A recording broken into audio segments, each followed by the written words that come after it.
Here, I was involved in a sale of a clock about 5 years ago, and a very big house on the main line. And the husband was a scientist. He was a PhD in some, I think he was a physicist. And his wife made several trips to my studio to buy a clock, and they looked at one that was rather expensive in the 40s. And it was a Dutch clock with a Bombay base and multiple striking and multiple ancillary trains.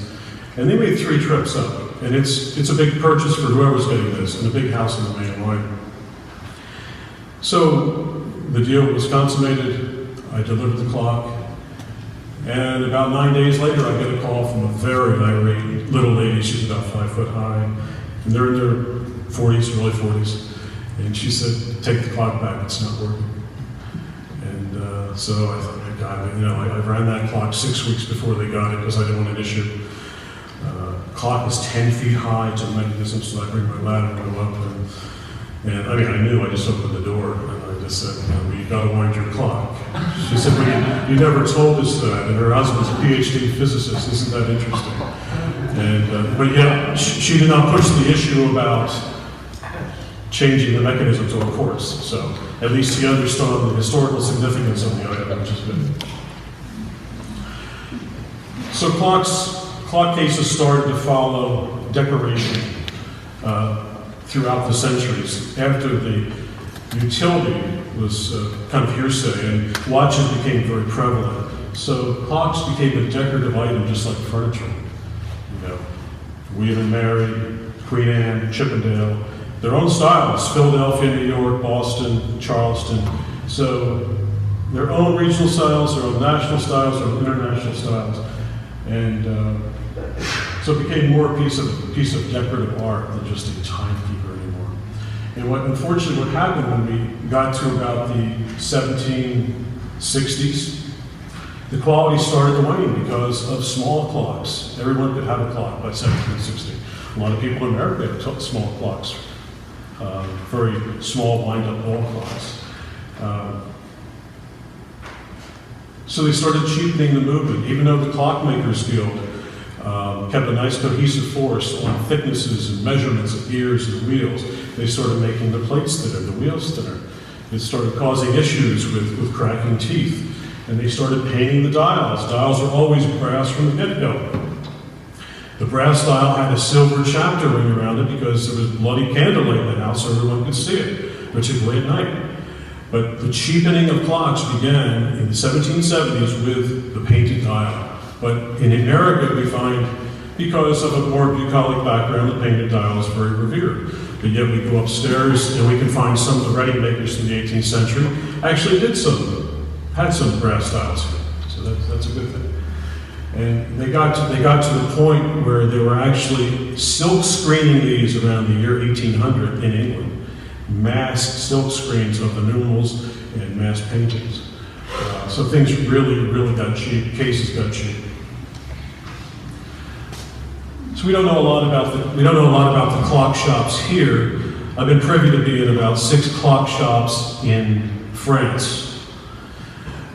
England, about 30. But here in America, this is the only one that we know about. We, NAWCC, Winter Tour. So this is the Domini shop, which I'm sure all of you are familiar with. You've been to Winter Tour. It's kind of a hash between a part-reel reproduction, but they did a great thing. I think this goes back into the teens, 1915, 1919. And the slanted shed on the back is the clock shop. So the lore is that, a couple colonels came by during the Revolutionary War, knocked on the door, and they were building their little clocks. The clocks were very narrow, 8-9 inches wide, very small clocks, a lot of 30-hour clocks. And they said, "We need you to join the revolution." And the lore is that they put their lathe tools down, and they walked out the door. And it was lost in time since the 3rd quarter of the 18th century. So they were going to tear this building down in the 1920s for a good old American early strip mall, just what we need, more strip malls. But it was some commercial entity was going to put something there. And so the Historical Society was formed to save this specifically. And then Winterthur acquired it, and you know, the rest is history. They did a great restoration of all the tools and placement into the museum. It's probably about 25 or 30 years ago now. So it's all we know of a existing clock shop. And the inventory is absolutely phenomenal. The inside of it. So I hosted, with Winterthur and the NAWCC, we had a symposium, I believe it was November 8th. And unfortunately, with a few select people, we were able to go into the Domini shop and demonstrate on a few of the machines, whether it be the wood machines or the metallurgy machines. And this is a treadle lathe.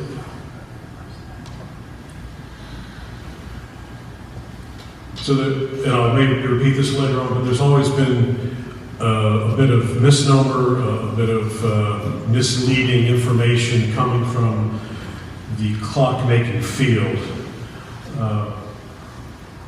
Whether it be here in Reading or in Allentown or Philadelphia, much less in England. So the bottom line is there was probably only about 10% of all horologists here that actually made clock mechanisms, 10% in the colonies. So most, and part of this was to be able to achieve brass, to achieve the fire, the formula for good hard brass.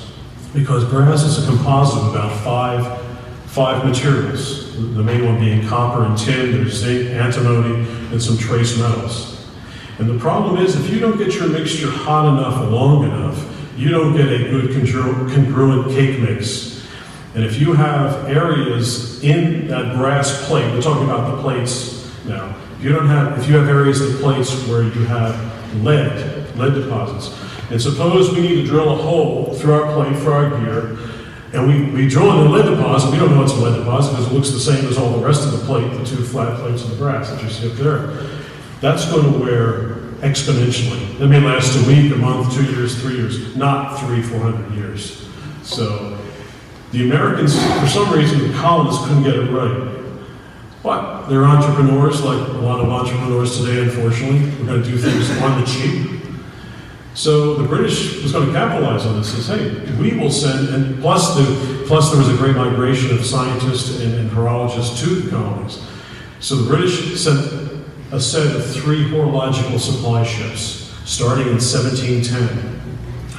And they would start down in Charleston, and they would book the East Coast, and by the time they hit Philadelphia, things were getting pretty sparse.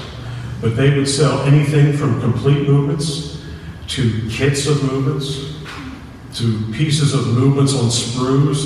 A sprue is a tree, it looks like a vine that has the parts right from the casting, right from the sand casting. So you could buy it any way you wanted to buy it. And the other interesting thing about it was that you had painters, you had calligraphers. So if you want to say, I'm Joe Blow from Reading, engrave my name, he puts the name, Reading, PA on there, and this is all documented. It's all documented. Much to the chagrin of many collectors who have spent tens and tens of thousands of dollars, hundreds of thousands of dollars through the 80s and through the 90s. You could have your name painted on, engraved on, and you could buy whatever you want. So we have the option. The problem is some of these inland places like Reading, and one reason why we're talking about Daniel Ryan, that we'll mention later, he was one of the more prolific makers in Reading. He made his own mechanisms 20% of the time, possibly. He came from a family with more engineering background. He was more successful. He was a good marketer. He sold his clocks. And was selling his clocks, he was able to buy gear cutting machines, where a lot of the colonists were putting kits together, or if they're trying to make their own movements, they're filing by hand. It takes bloody long. With a gear cutting machine, he could do 24 to 30 movements a year. So Ryan was really ahead of the curve. He was making movements for other clockmakers in Reading and not putting their name on it, just making the mechanism they slap their dial on. At times, Ryan's shop in Reading was making movements for Philadelphia makers. So all this give and take, and it got very messy. So there was no cohesive force as far as the worshipful company of clockmakers would go. There was no standards here, and it was kind of like shoot 'em up Wild West.